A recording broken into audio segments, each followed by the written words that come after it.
Senator Ford, thanks for coming and speaking with us today. And as the current state budget is going through its shortfall right now, it's obviously affecting everyone. It's at the top of everybody's minds as we head into 2009. Right. What's your take on the current situation as we get closer to the start of the General Assembly?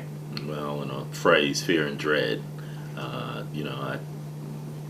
have a great deal of apprehension about what we're going to have to go through. There's going to be a lot of pain, to the extent that budgets are reflective of people's priorities, what kind of state and what we want to do in our communities.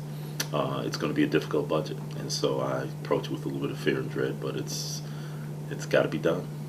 What do you think, as they address these budget issues, are some of the most important programs and services that need to be preserved or just to be held out with a very close eye? Well, the two priorities for me are: one, healthcare; second, education. Healthcare programs like Peach Care, making sure children have the kind of healthcare that they need. And the two are not unrelated: healthcare and education. A child who is not feeling well, a child who is sick, cannot learn. And education is the second priority that has to be looked at very carefully.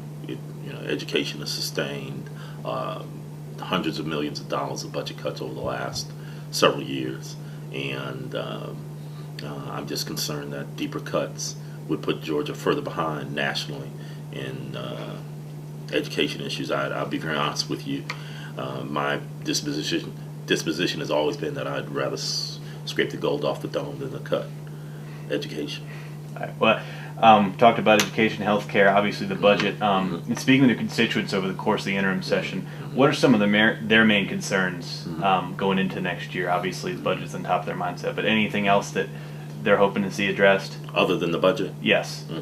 Well, my constituents are concerned about several issues. Some of the issues that my constituents have talked to me about are issues that I've introduced legislation about in the past. One is I've introduced and will introduce again a bill having to do with restricting the use of no-knock warrants by police.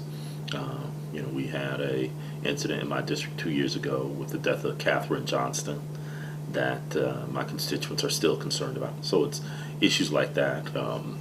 Education, is an issue that I hear a great deal about. That's why I introduced a bill to increase the school attendance age from 16 to 17. We know that if a child is in school, they may learn, and if a child isn't in school, they will not learn. So those are a couple of issues that I've talked to my constituents about, that I'll continue to talk to them about. But the main issue that my constituents are worried about is housing. The mortgage meltdown has affected every corner of Georgia, my district even more so. We tried to do the right thing in 2002 when we passed a strong anti-predatory lending law. It was gutted in 2003, and I hate to say I told you so, but I told you so. And we're going to push in 2009 for a strong anti-predatory lending law to protect consumers. I think our position has been vindicated, and it's time to do the right thing and pass laws that will protect consumers in Georgia. The foreclosure crisis is expanding. One other thing we want to do, we want to protect renters who live in foreclosed property. So there are a lot of things on my agenda, and those are a few of them. And obviously, with the budget and those going on, that's going to take up a lot of headlines. Any other issues that you as a whole legislator feel like are going to be very hot button topics as we go into the next year? I think we've talked about health care, but there's one other issue that's going to be is very, very important. 700 people a year die in Georgia. 700 people die in Georgia because we lack a comprehensive trauma network system. The thing that we did not do last year, although there was a consensus in just about every corner of Georgia, we did not provide a sustained funding for a trauma network. We need that in Georgia. It's an issue that's near and dear to my heart because of Grady Hospital. But it's not just a Grady Hospital issue, it's a statewide issue, particularly in the rural areas where people don't have access to emergency rooms, don't have access to trauma care. And we should not be proud that there are 700 people, 700 Georgia citizens who die every year because we don't have that. That's going to have to be a priority.